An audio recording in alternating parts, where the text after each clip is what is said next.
Kawengaitauni empowering the media for digital challenges. Ke programa ki ahani. Whawhitai ki he o tō mawhi. Ko e aha whakaloa koe ni tau he nei he whiwhini. Whatapu he ni ki he ek pare mia o Tonga. Ono po Samiuela Akilisi Pohiva. A te whakatapu ki he haueki minista a Kalauni. A toke whakatapu makehe ki he haueki whawhonga ngai whanua muri. A te whakatapu makehe ki he paisteni o e pina. Kai pehe whoki ki he kau whakawhe ma kau me mipu katoa pe o ku tau heni he whiawhini.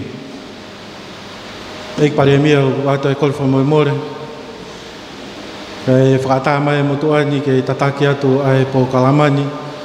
Ko kore pe ke whahauka atu e he rea whakapitania ko ngā pe ko tau kainga koe ni mei muri.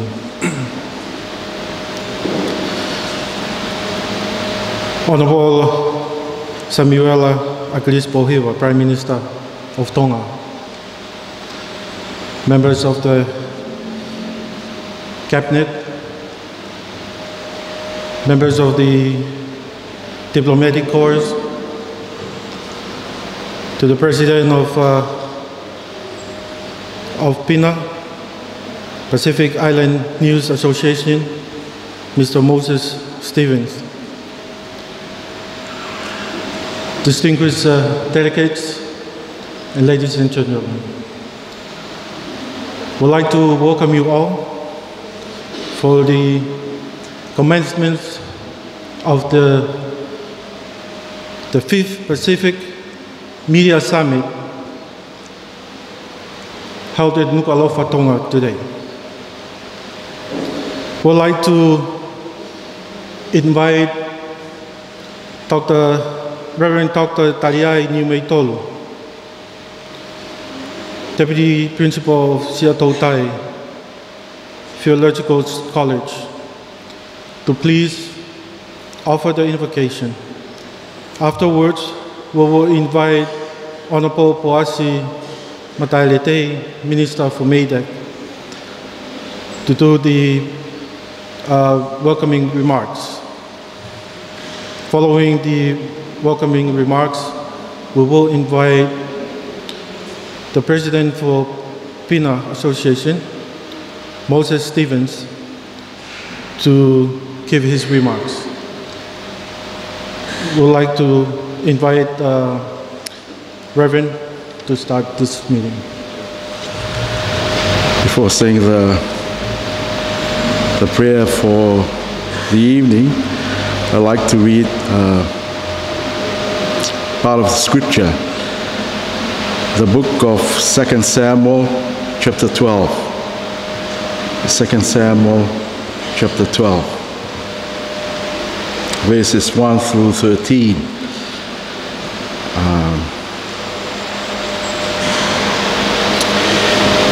Yahweh sent Nathan, the prophet, to David. He came to him and said, "In the same town were two men, one rich, the other poor. The rich man had flocks and herds in great abundance.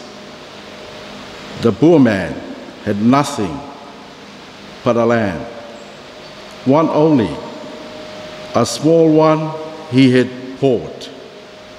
This he fed, and it grew up with him and his children, eating his bread, drinking from his cup, sleeping on his breast.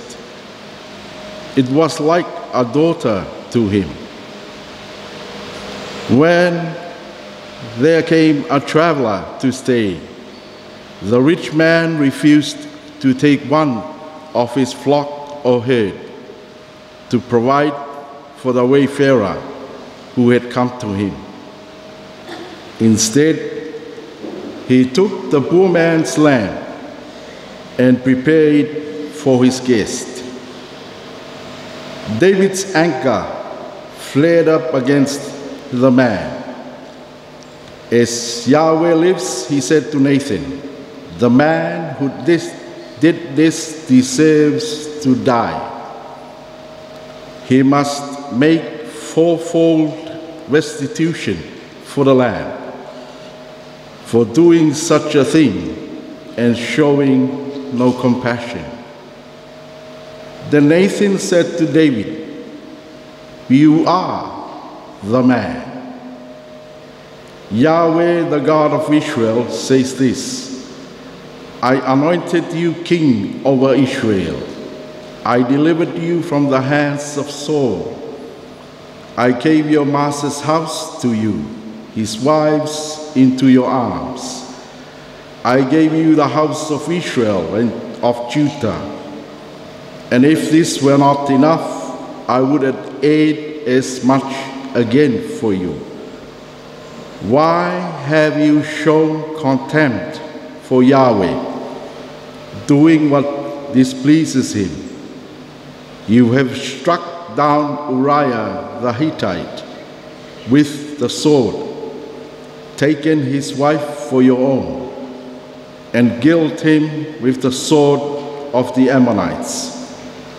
So now the sword will never be far from your house, since you have shown contempt for me and taken the wife of Uriah the Hittite to be your wife. Thus Yahweh speaks, I will stir up evil for you out of your own house. Before your very eyes I will take your wives and give them to your neighbor, and he shall lie with your wives in the sight of this sun. You worked in secret. I will work this in the face of all Israel and in the face of the sun. David said to Nathan, I have sinned against Yahweh. Then Nathan said to David, Yahweh, for his part, forgives your sin. You are not to die. Yet, because you have outraged Yahweh by doing this, the child that is born to you is to die. Then Nathan went home. What a story. Why I took the passage is the power of the story. Even the generals of the army, no one was bold enough to speak against the king. You may gossip about the king, but dare not confront the king to tell him that he has done wrong. No one was bold enough to tell the king. Yet it took God to tell his prophet Nathan, and at the same time give him a story. What a story. Well kept, powerful, tactful, perfect wording, perfect timing, and even the setting. The king was raging, thinking that there is such a man in his kingdom, such a fool. But Nathan told him, Your Majesty, you are the man. It is said that the great leaders throughout the ages, they are great storytellers. They tell stories. It is an honor and a privilege to stand amongst the gathering, the fifth Pacific Media Summit. You write stories. You edit stories. You arranged stories. You select stories. You are very influential with respect. You tell stories. And yet, this is only the beginning of this story. The more fascinating part comes later. Shame on you. That is injustice. Where is justice? Why have you allowed the king to walk on the street? The man should die. He's a murderer. He forced a woman.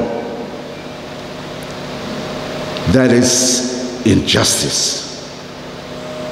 Why should you allow him? Why give him peace? As I said earlier, the later half is more fascinating. The same God who allowed David, who forgave David, is the same God, a descendant of David, King Jesus, came about 500 years later. That is the greatest story ever told. He came fully man, fully God. He came to us. Such a powerful story. Nathan has achieved his purpose. It grabbed the king. But to me, the king trusts Nathan. He's a man of wisdom. He's a loving man. He speaks right. He fears no man but God.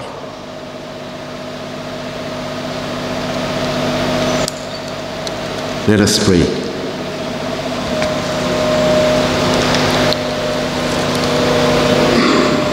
The words of the prophet Jeremiah is very appropriate for the occasion. Let the people who are rich not boast of their wealth. The people who are wise, let them not boast of their wisdom. Those who are strong, let them not boast of their strength.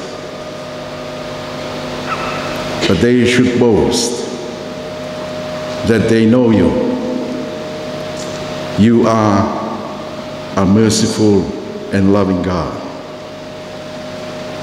That what you do is always right, always fair, always kind, and you delight in these things.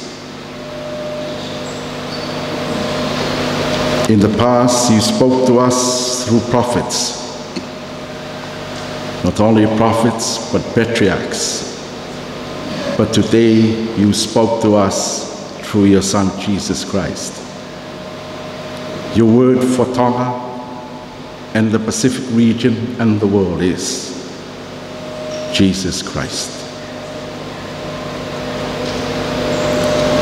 The prophet Isaiah cried, "All flesh is grass, and its beauty like the wild flowers.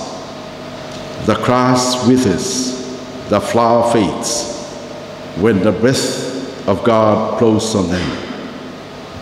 The grass is without doubt the people. The grass withers, the flower fades, but the word of our God remains forever. Thank you. Thank you, Lord, for the story. We thank you for the Honorable Prime Minister of Tonga, Honorable Samiuela Akilisi Pohiva, the Honorable Ministers of the Cabinet. We do thank you for the President of the Pacific Islands News Association, Moses Stevens. We thank you for the keynote speaker, Ms. Caturani, the global Chitito activist. We thank you for all the participants, not only in Tonga locally, but from various parts of Oceania and other parts of the world. We thank you. We pray that it will be an enriching, fulfilling encounter. It will be a learning, a challenging, and a humbling experience. We too pray for His Majesty, the King of Tonga, King Tupou VI, Her Majesty Queen Nanasipau. We do acknowledge the presence of the Australian High Commissioner and members of the Diplomatic Corps. We thank you for your story. In Jesus' name we pray. Amen. Tapi he thio e do maf yo dau lotonga I he fa faklokoin. Patap mo hau o fonwa po ono. Ka mai tahine kuinina na spau mo fale ha mo fo. Tap ma ke foken ki he fa falang lang o hon. Ka ko ek pale mi au tong Samiuela glis Pohiva. Ya mo ho ek nista o kalauni. Tap mo ka fa fonga diplomatica me ngai fonua muri. Tap ke he tohon pule ako Akilisi whatoi tap ko Sia'atoutai fe kau tok ta Taliai Niumeitolu. Tap ke kau whaf ko tobe ko mo mea heni I he whiawhini ke whakato e proklaman ka ada mo motuani ke tongia e whatongia lea talitali o e whiawhini. Ko kore ke whahaukato e whatongiani e lea whapilitania ko hui ko e kau whawhe muri o tau I heni mok nautolu he whiawhini. Honorable Prime Minister Samiuela Pohiva, Honorable Ministers of the Crown, members of the Diplomatic Corps, President of PINA, Moses Stevens, Deputy Principal of Sia'atoutai Theological College, Reverend Dr. Taliai Niumeitolu, Pacific media representatives, distinguished guests, ladies and gentlemen. Malo elele and welcome to the Kingdom of Tonga. It is indeed an honor to welcome you all to this opening event of the 2018 Pacific Media Summit here in Nuku'alofa. Tonga has waited for a long time to host this event again. We hope that you have been able to settle in well and enjoy our friendly islands courtesies since you arrived on our shores. Cyclone Kida visited us in February, which has disrupted our plans for this Pacific Media Summit. So we thought that this would be a good opportunity for us here in Tonga to showcase to the region that we are tougher than Kita, and that our communities and villages and all those that were affected have shown and demonstrated a great sense of resilience to this adverse impact of climate change. This Pacific Media Summit brings together regional media expertise and representatives from all over the Pacific. Some of you are pioneers in your fields, others are still learning the trade. And this summit provides an opportunity and a good platform where young journalists in the region can learn from their mentors. The issues that you are going to discuss over the next 2 days are important in your work as journalists. I would suggest that you take this opportunity to listen and learn as much as you can from all the presentations that you're going to do in our meetings and develop your skills to improve your profession. Empowering media for digital challenges is a timely theme. In this age of modern technological applications, media need to be up to par with these changes. It must be equipped to overcome digital challenges such as cyberbullying, fake news, and personal attacks, to name a few. Journalists need to understand these perceived threats and at the same time know how to protect them from these threats. The importance of ensuring that fact always stands out is paramount. We must not lose our responsibility and ensure that we remain impartial, factual, and unbiased. These are the challenges that you all face in your workplace, and this week is a good time to reflect on those. I hope that you can take the time to enjoy our true Pacific courtesies and hospitality in Tonga, and look forward for your support in making this 2018 Pacific Media Summit the best so far. Thank you, and malo pito. Honorable Prime Minister, at this time we will invite the President for PINA, Moses Stevens, to address us. Honorable Prime Minister Akilisi Pohiva, State Ministers, members of the Diplomatic Corps here in Nuku'alofa, and media owners of the media companies here, colleagues from the Pacific, ladies and gentlemen. It is with much gratitude, and I feel honored to be standing here in front of everybody as the PINA President. I was just chatting with the Honorable Prime Minister when we were sitting there. We met in Ponape last year during the Pacific Islands Forum meeting. And I said, Mr. Prime Minister, I'm coming to Tonga. I said, oh, I heard about that. Yes, we are coming. And the cyclone came. And I was listening to Makareta, the PINA manager in Suva. How are our colleagues doing there? What is the government saying? But I thank God Almighty for the resilience of our Pacific way, that no matter what, we are here today. I came from a cyclone, a Category 5 cyclone-stricken country, Vanuatu. We had our experience. And stepping out from the plane, coming through the airport, I saw the smiles. And I said, no, Tonga is still the same. Nothing will take away that hospitality from the Tongan people.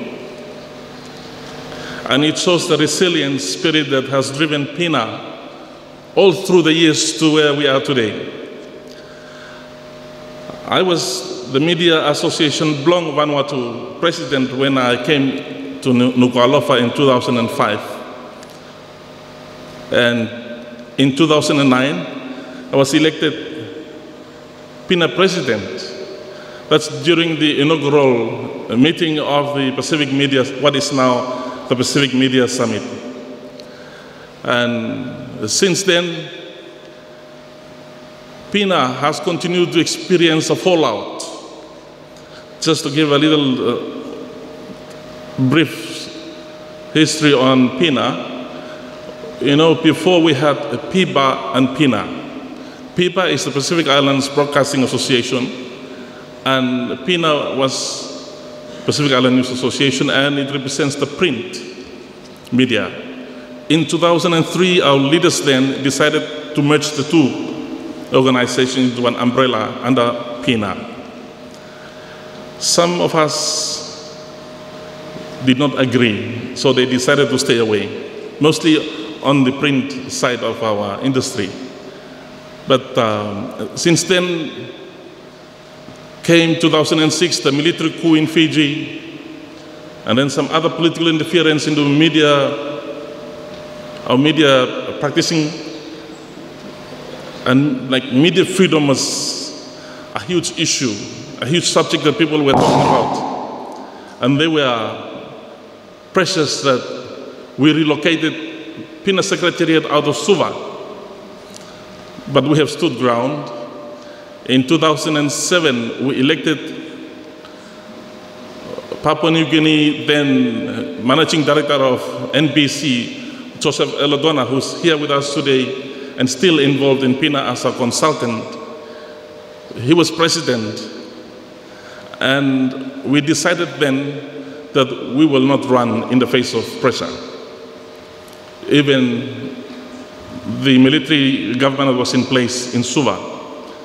So we had a time to meet with the Fiji Prime Minister then, Bainimarama, and we discussed media freedom issues and how the media can help the government, those behind this military government, and the people understand each other. They can communicate through a free media environment. So we said the media can help you communicate with the people. Well, we came today, there were things said about the media leadership then, but for me, I want to thank those who have stood with PINA all throughout those times. Papua New Guinea, Fiji, Solomon Islands, Vanuatu, and Niue, Tuvalu, Tonga. All the media councils and the media associations collapsed. But today, something good has happened when we are coming to Tonga. All the media associations have rebuilt their houses. So we have the presidents of Media Council in Papua New Guinea, Solomon Islands, Samoa. They're sitting with us today. Fiji, even. So it's like PINA came back again to life. We knew we would survive because our forefathers have survived the currents and the trade winds of the vast Pacific Ocean before us. And we knew that God is with us and will always be with us and is with the Tongan government and the Tongan people. We will pull through this cyclone aftermath.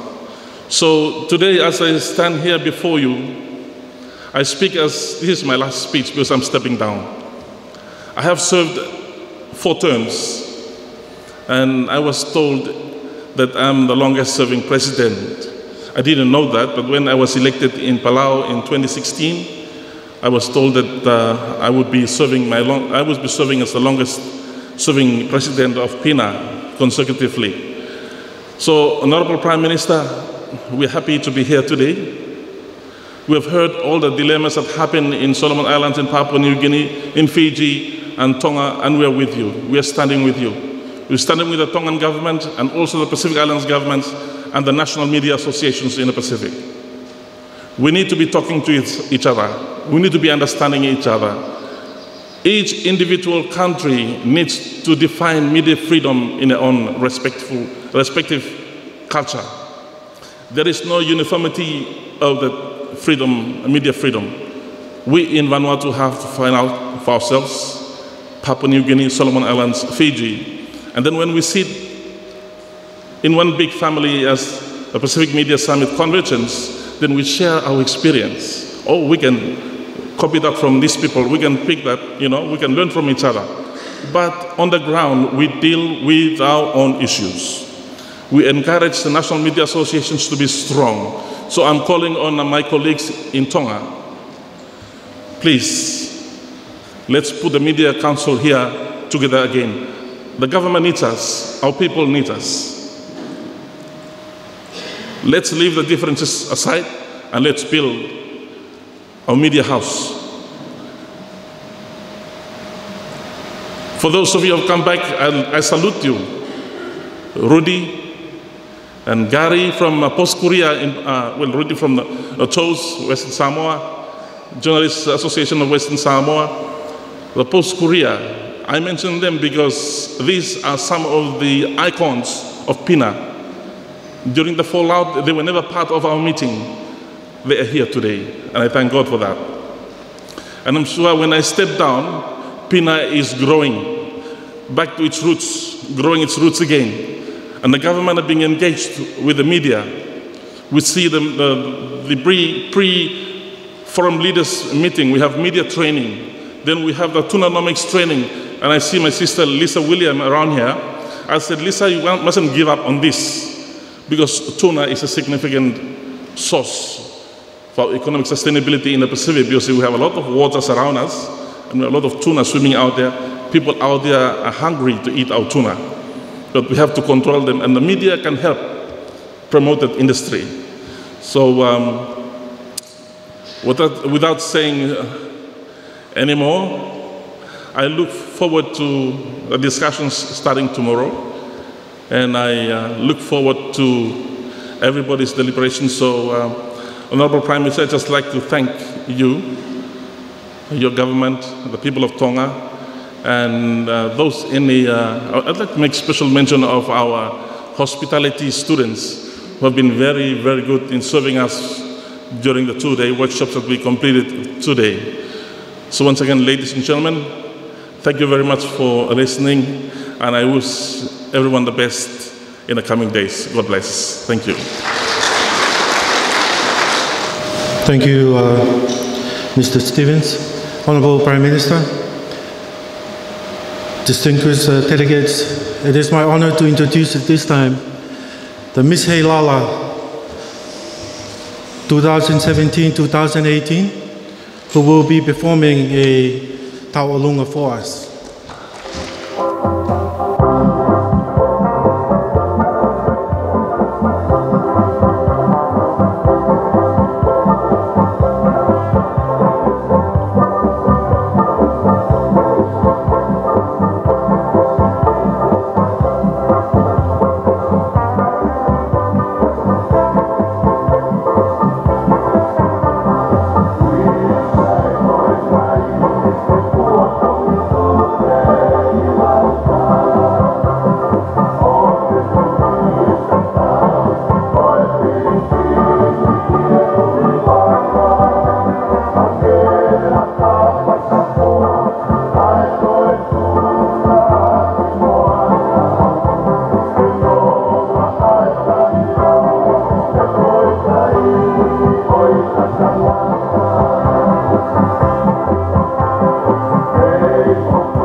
Thank you.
Honorable Prime Minister,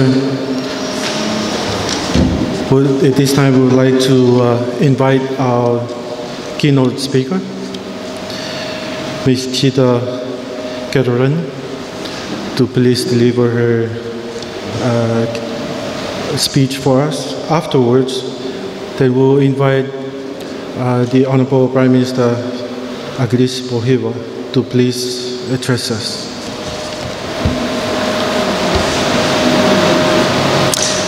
Good evening, everyone. My name is Dhyta Caturani from Indonesia, and it is a huge honor for me to be here at the 5th Pacific Media Summit. This is a very special opportunity for me to speak in front of all of you. Actually, I was planning to show a little bit of clip when Mark Zuckerberg was being grilled by the US Senate in regard to his privacy. I thought it would be very funny for you to watch. If any of you haven't watched it, I really encourage you to look for it on the internet and see what I'm talking about. Ladies and gentlemen, when I said fun about the video, I didn't mean it being just fun like when we were watching a comedy film. It goes way beyond that. Mark Zuckerberg looks very nervous answering the questions on his privacy, but he was very adamant in showing that his privacy matters and that everyone in the hearing session should respect that. But unfortunately, that is not the case with the privacy of his Facebook users. I'm sure I don't have to tell you in detail what Facebook has done recently with the data of more than 50 million of its users. What I want to convey is that although it was shocking, but that is not new at all. Facebook and many other telcos have been doing this for many, many years. Many governments all over the world have been doing this as well. They collect our data and use it for different purposes. For political interests, like in the case of Cambridge Analytica that involved Facebook, for economic and financial gains, and of course, for what's so-called national security. The internet today is far from what we thought it would be 10 or 20 years ago. The internet as a free, open, safe, and democratic space where everyone can hold the same power and control and can participate equally as we dreamed of is not the case today. I will try to break it down a little bit for you. I'd like to invite you all to remember the feeling when you first get connected to the internet. I'm sure most of you, or most of us, feel these unlimited possibilities that we can do with the internet. Before the internet, information travels in somewhat limited ways. People, journalists, and the media only rely on traditional printing and broadcasting technology to get their message and information out. How many people you can reach would depend on how powerful your capital is. If you can print in large number and have the resources to send your printings around, or if you were rich enough to buy the spot on TV or radio, then you can reach more people than those who didn't have as much capital power. But these old ways got revolutionized with the existence of the internet. For those of you who were a little bit older, I'm sure you remember how the internet made everything seems possible in the late 90s or early 2000s. Everyone can express themselves without middle person per se, and without fear of being subjected to censorships or criminalizations or violence for speaking up. Everyone can be content creator and distribute their messages and information widely. Our voices travel through time and space. Without capital power, we can reach out as many people as possible and in real time. With this power of the internet, we suddenly realize that it can be our space to promote and fight for human rights, for human dignity, freedom, democracy, and so on and so forth. For marginalized people and communities such as non-conforming gender and sexuality persons, people with disabilities, women, and etc., the internet became a space that enables them to do things that were not possible for them before. Accessing information they need, connecting with people and community facing the same issues, organizing themselves, expressing themselves, and making themselves visible and making their voices heard. The internet facilitated the democratic process to bring about democracy all over the world. But why now? The internet that we love so much for its limitless possibility have changed so much. Why this space now has become heavily monitored, regulated, surveilled, censored, and also our data being stolen from us without consent and being sold, not to mention the online violence. The answer is, of course, profit. With billions of people now connected to the internet and billions of information and data being published, the capitalists realized that the internet is the new sources of making limitless profits. And the other answer, of course, is fear. Those in power realize that the internet now has become a tool, a powerful tool for people to challenge those in power and abusing power, to disrupt the status quo and to demand freedom and equality. The next question we should ask ourselves is the impacts on people when the big corporations make trillions of dollars profit out of us and many governments control the largest chunk of the internet governance and the connection between the two. We now see censorship as global trends.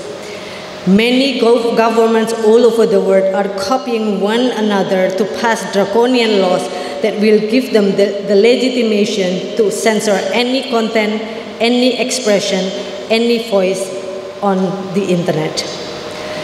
Some governments even shut down the internet entirely, all in the name of protecting women and children from pornography and harmful contents. But who decides what pornography and harmful contents are? It's never us. And when violence against women and children happen, there is no avenue to address them.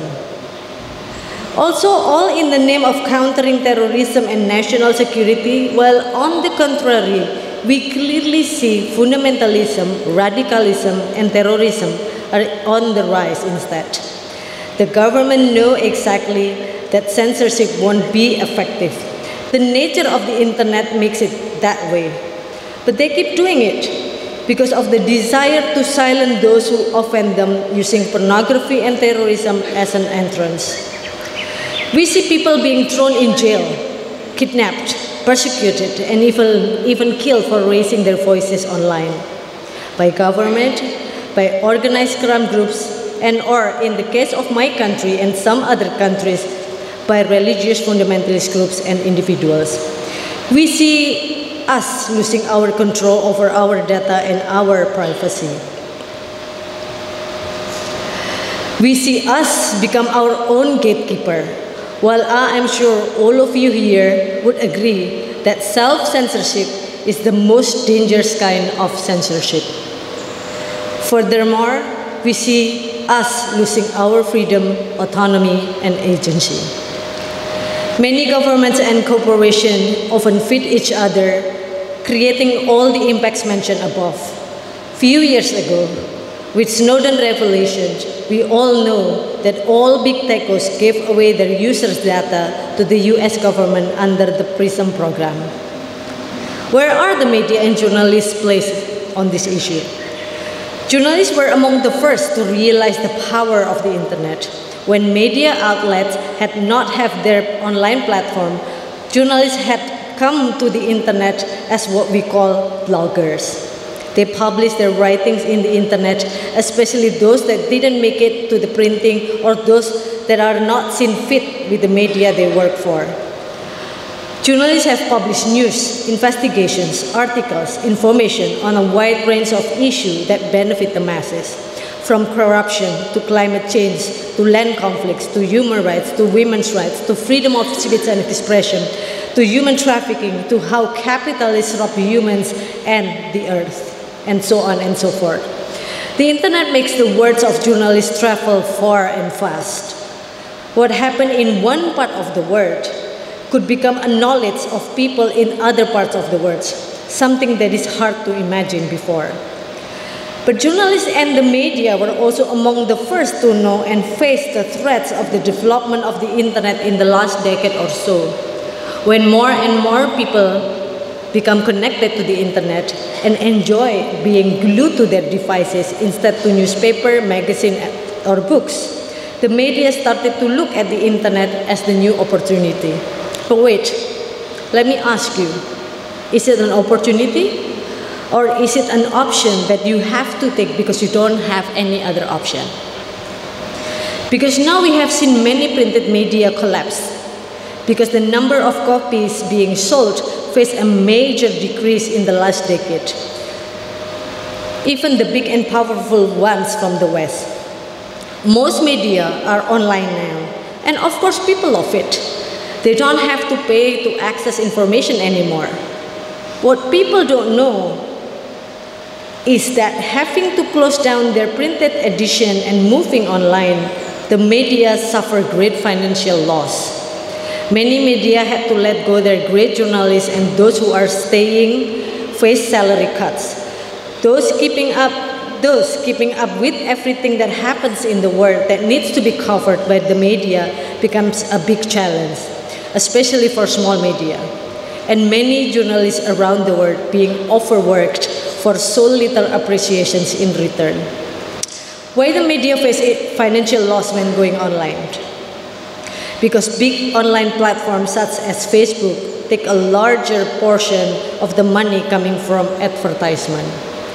For example, according to a survey in my country, Indonesia, 60% of advertisement for news-related content goes to Facebook, which means that many media in the country, in Indonesia, have to compete to get their hands on the remaining 40%.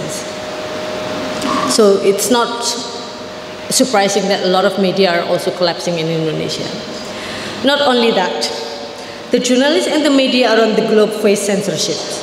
Content being taken down or websites being blocked is something we see every single day. Journalists face criminalizations and even murder. According to a report in 2017, 81 journalists were being killed in that year alone, and more than 200 being jailed. Not to mention the harassment and the attack faced when they are doing their job.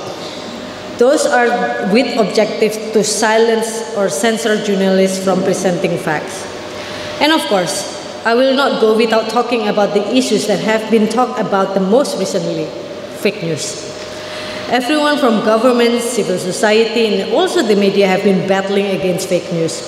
But when we want to fight against it, we need to unpack first what are the intentions behind fake news. While some fake news are made out of fun by some irresponsible, silly people, fake news are mostly have political interest. Only by finding the real motivations and intentions of fake news, we can deal with it from its roots. Otherwise, we will always work as firefighters who put out fire when it happens, but not necessarily preventing it. With all of those threats and challenges, sure, digital security expert like myself can advise and teach you how to secure yourself online and offline by employing security strategies and tools. That is very important, but that is not enough. You need to move beyond that. Ladies and gentlemen, the media has always been the fourth pillar of democracy. The media has played an important role in reforming governments, holding power accountable, and helping movements toppling down dictatorships and installing democracy all over the world. The media has also played significant roles in eradicating social problems such as racism, homophobia, discrimination, inequality, and etc. Of course, not all media, the good ones, you. When the Internet of Things is happening right now, where everything will be connected, it is very important that the media not only see the Internet merely as a platform to spread your information, but rather to see it as a place where genuine democracy and freedom can be upheld. Not only because you need it, but it is because the whole world needs it. With your roles, you can help shape the Internet to be the Internet that we want it: free, open, safe, and democratic for everyone. Keep reporting, keep writing, keep presenting facts. But while doing so, never look at arrests, attacks, harassment, killings as the consequences that you have to take, because it should never be the consequences of your work. With that being said, you need to also fight against that so-called consequences, demanding all parties that have been adversaries of journalists to stop harming journalists from doing their work. And when it happens, report it, write, and present facts about it. Work on ending the impunities for those who harm journalists is another important task that you have to carry. With your roles, you can also be a strong stakeholder in the Internet governments that have been dominated by government and private sectors in the last decade. Of course, together with other civil society groups who are fighting for Internet freedom. Ladies and gentlemen, lastly, to all of you, journalists who are attending the 5th Pacific Media Summit, never shut up about your rights to say or write what you want to say or what you want to write. Because only we can protect our own rights. The big brothers will never give it to us. We will fight for it. Thank you, and I wish you a fun and fruitful summit. I believe change can come from this part of the world, the Pacific. Thank you. Ladies and gentlemen, it is my honor and great pleasure to introduce to you all the Honorable Prime Minister of Tonga, Honorable Akilisi Pohiva. Tapu moe o tō mafi o kone a whio e potkotope. Tapu moe hawa Tonga. Tapu moe hoi ki no pere o whunua. Tapu moe hamata pōre. Tapu moe tangatai whaiwhikau. Tapu moe Palestine o the Pacific Islands News Association, Mr. Moses Stevens. Members of the diplomatic corps, tapu mo tolo ko to pe ka whauwhonga me ngai whakautāngongo me ngai tapu ke o e Pasiki. Te tapu mo ka kai o whanua, tā ki whakahok o e whatongian o wahi mo ok on whangawa o e Pacific Media Summit 2018. I pay respect to the President of the Pacific Islands News Association, Mr. Moses Stevens. I pay respect to the keynote speaker, Mr. Dhyta Caturani from Indonesia. I pay respect to all of the representatives of the member organizations of the Pacific Islands News Association who are here today. I pay respect to all representatives from other organizations and institutions that had been invited because they help empower the media in the Pacific region. If this is our first time, your first time to Tonga, malolere, welcome to the Kingdom of Tonga. If this is not your first visit, malolere, we are very happy to welcome you back. The theme that you have selected for the 5th Pacific Media Summit, Island, Empowering the media for digital challenges. At a media conference that I held this morning for the local media, one of the issues that I discussed was an accusation that is doing the rounds in the social media that certain member of my cabinet is using foul language in this post. In a chat room that is aimed at denigrating the dignity of His Majesty King Tupou VI. One journalist asked, why are we discussing matters raised via social media, which is beyond anyone's control? My answer to that journalist's questions was to say that although the social media is almost beyond our control, it is nevertheless important that the government addresses issues raised via social media, especially when it can endanger the political stability of our island nation. As I'm not totally skilled in the use of the social media and the new mobile devices that have changed the way we produce, distribute, share, receive, consume, and interpret the news today, I asked the journalists present at my media conference this morning to share with me any evidence of what they have alleged against members of my cabinet. I have also asked my staff to do the same. So I thank Pina and the organizing committee and all of you for selecting the theme, empowering the media for digital challenges. In my view, it is very important that we are all empowered, the media and government alike, to be able to deal with the challenges posed by the ever-changing digital world. In March and April this year, my government marked the arrival of the submarine optic fiber cable in Hawaii, Vanuatu from Nuku'alofa. The cable had been laid from Fiji to Nuku'alofa in 2012.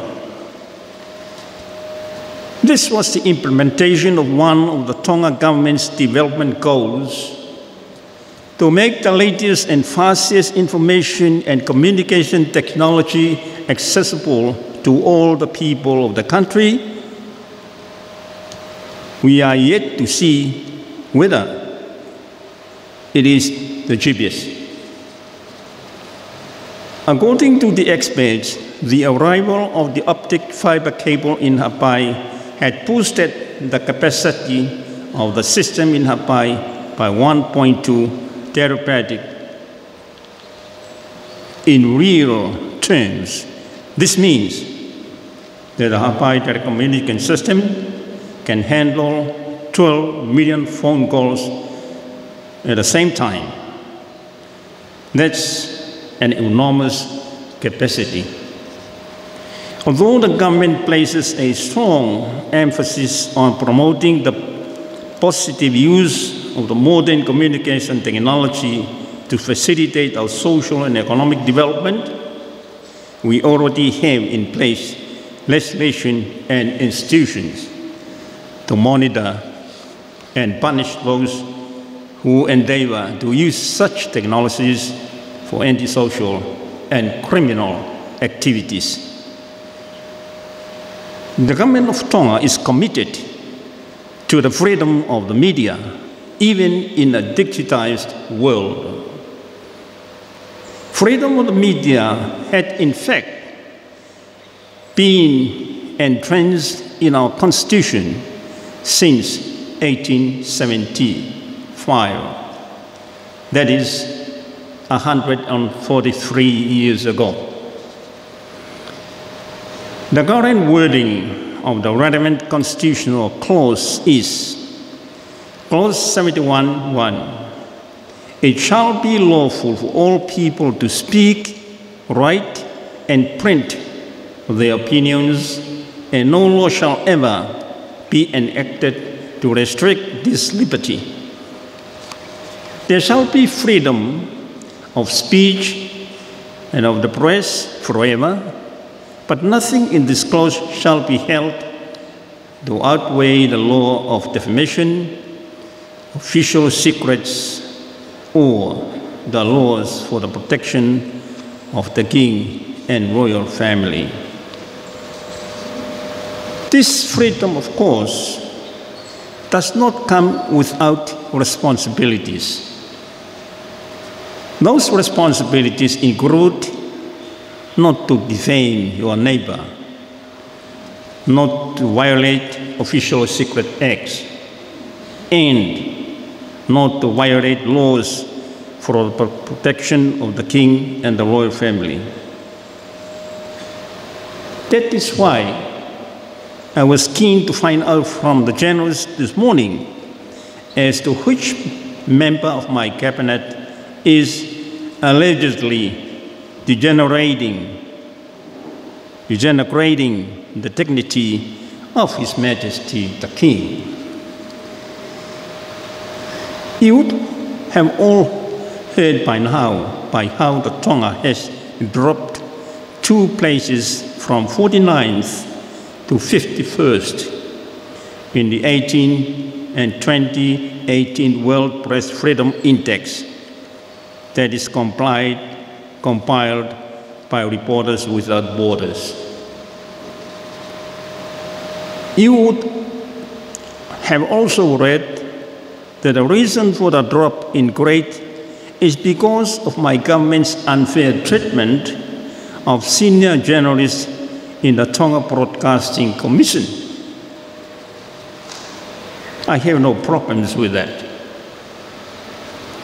But let me assure you all that it is a work in progress.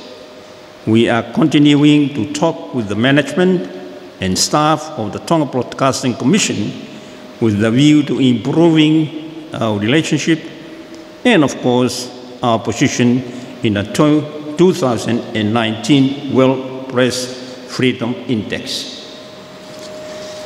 But I must say that I'm surprised by Samoa's position in the 2018 World Press Freedom Index.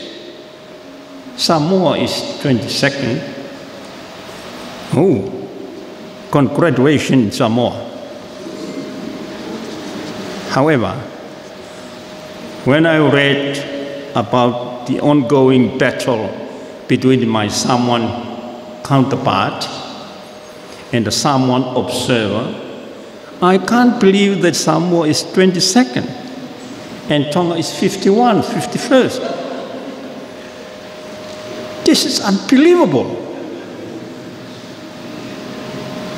The 5th Pacific Media Summit will explore opportunities and challenges that the media in the Pacific are facing in a digitized world. And you have invited people with special expertise to help you in that exploration. I wish you well. But before I officially declare the 5th Pacific Media Summit open, I want to make a small reference to the global theme of this year's World Press Freedom Day that was celebrated on 3rd of May. The theme was keeping power in check, media, justice, and the rule of law. This theme touches my heart It touches my heart because I was a journalist once. And one of my aims as a journalist and as an activist for democratic reform in this country was to keep power in check and to ensure the accountability of those in power and the government institution to the public. Now that I'm the Prime Minister of this beautiful country, the Tongan media is giving me a hard time.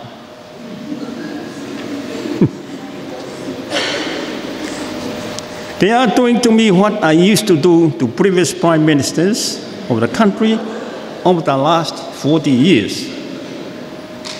I suppose it comes with the territory. And I congratulate the Tongan media for keeping power in check in Tonga. It is your duty, even in this digitized world. One journalist, however, said to me this morning during my media conference, "You are too old. You are forgetful of things. It is time for you to step aside." I accepted her opinion with humility, but I'm sorry to say that I have to complete my vision before the voters will allow me to go home in peace. Though we achieved major constitutional and democratic reforms in 2010, there are a few things that still need attention, and I want to complete those in the next 3 years. In fact, there is a petition that is being organized for submission to His Majesty and to the Speaker of the Legislative Assembly to have me impeached and dismissed from my position as Prime Minister. Some of the people involved are the same people who convinced His Majesty to dissolve Parliament last year.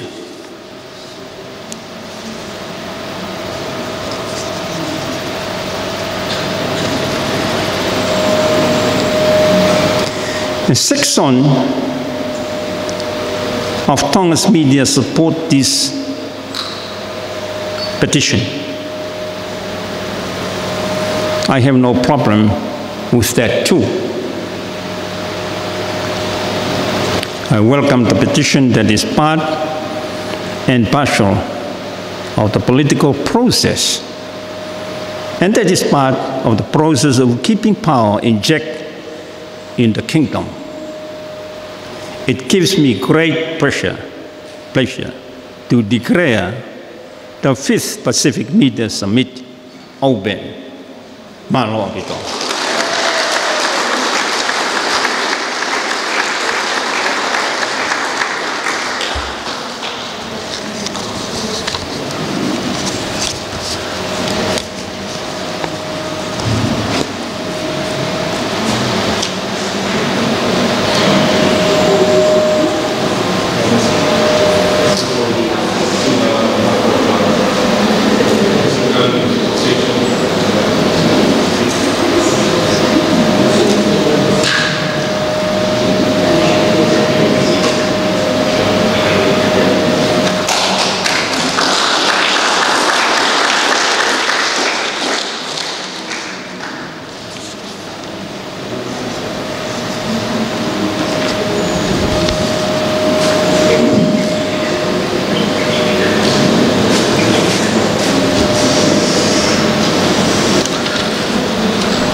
Thank you, Honorable Prime Minister, and thank you, Mr.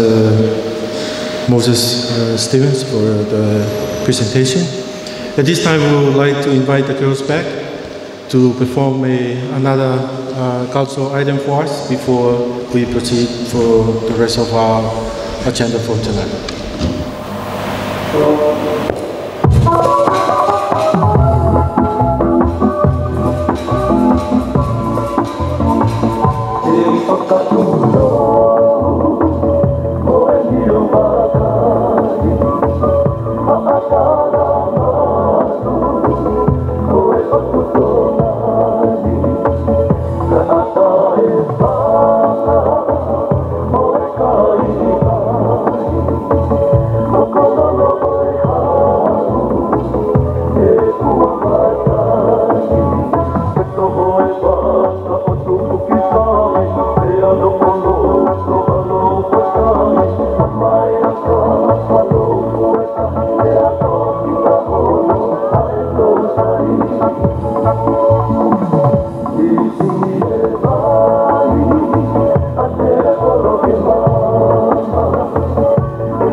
I'd like to thank the CEO for tourism for allowing her dance group to entertain us tonight. And we'd like at this time to invite the Acting General Manager for Tonga Broadcasting Commission, Mr. Solomone Finau, to deliver the vote of thanks. And afterwards we'll invite Reverend Dr. Taliai Niumeitolu to offer the benediction. Honorable Samiuela Akilisi Pohiva, the guest of honor, the Prime Minister of Tonga, ministers of the ground, members of the diplomatic corps, Mr. Moses Stephen, the President of PINA, Ms. Caturani, the global digital activist, to the Deputy Principal of Sia'atoutai, Dr. Niumeitolu, distinguished guests, ladies and gentlemen. I deem it great honor and privilege to propose the vote of thanks on this memorial and auspicious occasion. Let me first start by giving glory to the Almighty God for making today's occasion a great success. Let me first of all start by giving glory for giving us the breath to embrace the media as we witness today. First and foremost, I thank our guest of honor, Prime Minister of Tonga, Honorable Samiuela Akilisi Pohiva. Despite your busy schedule, you find time to grace the official opening of the PINA Pacific Island News Association, the 5th Pacific Media Summit for 2018 in Nuku'alofa, Tonga. Your words of encouragement, support and endeavor to uphold freedom of the media is being received with pride and respect. We are very grateful to the services rendered by the Honorable Boastay, the Minister of MEIDECC, CEO Paula, the Director of Information Andrew Toimoana, and all your staff for the provision of the logistic for this summit, the kindness, hospitality, and great support to make sure this gathering for the journalism and technical sessions associated with BINA Summit proper eventuate. Your tireless effort in cooperation with Tonga Broadcasting Commission and other local media organizations is making this event possible. My heartfelt thanks goes out to Mr. Moses Stevens, President of PINA, CEO Margareta Komai, as well as members of PINA Board for steering our regional vessel. PINA has maintained throughout the years and its roles in facilitating training for the development of knowledge and skills in both journalism and technical areas, as well as other valuable contribution, guidance, and encouragement. The history of PINA dates back to the 1970s, when it was formed after a conference of Pacific News editor. However, PIPA, the Pacific Island Broadcasting Association, a regional body for broadcasting organizations, emerged and became very active, but the press felt left out. So PINA was revamped and strengthened with the late Tabake Fusmalohi, the former TBC General Manager, as Executive Director. PINA was well supported by international organizations such as German FES, various US universities, and media organizations, including the Fox Foundation, to name a few. We are grateful and appreciate the presence in this summit of representatives of development partners such as Earth Journalism Network, which saw the launching of the Pacific chapter of this environmental network last night, the World Bank and other overseas agencies. The Pacific Island News Association, PINA, therefore, is the premier regional organization representing the interests of media professionals in the Pacific region. It links with radio, television, newspaper, magazines, and online sites, and others. Tonga Broadcasting Commission has always played an active role in the region media organization and will continue to do so with 100% support. Last but not least, I thank everyone concerned for your cooperation in making this function a resounding success. Before I part, I am reminded of this inspiring quote from Albert Camus. Don't walk in front, I may not follow. Don't walk behind me, I may not lead. Walk beside me, just be my friend. As media professionals, that should be our goal. Let's walk together as one. Guests of honor, may I conclude the vote of thanks with a short media story. There were 3 men, an editor, a photographer, and a journalist. They were assigned to go to Miami and cover a political convention. On lunchtime, they decided to go to the beach and take a walk. Suddenly, they found a lamp. And when they rubbed that lamp, a genie came out and said, I have only 3 wishes.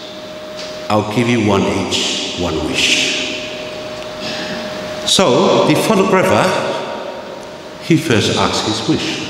I wish I have a huge house in St. Thomas. The genie granted his wish and sent him to St. Thomas.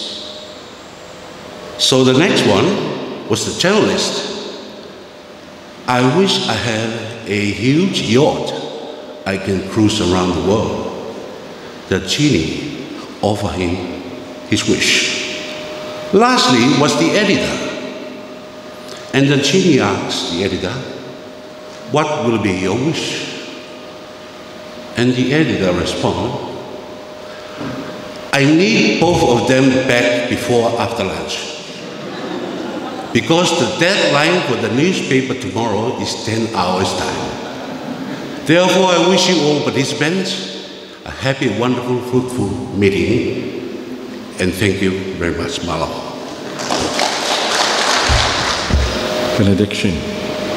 Ko igreja da oi ko se sukalaisi o faio to ave tamai. Fe la Maria Maria ni. Ik tap tol ko to pe o fai pia tangata. Amen. Ko kakatoia ang hufi ko ia o e pataha ko lima. Pacific Media Summit wano tawalu. Me holo kalfia mao e poesia hatui i no palafa.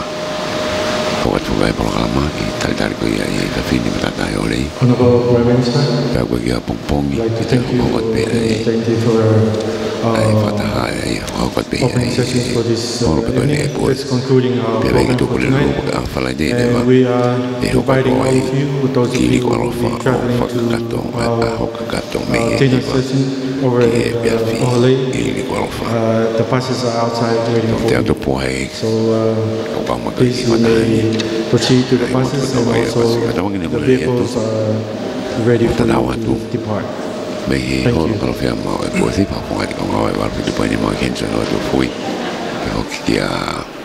Sorry, Matohi, Catalina Tohi, Anna Taufa, Lady Luciani Luani, Kwausa Solaka, Momea.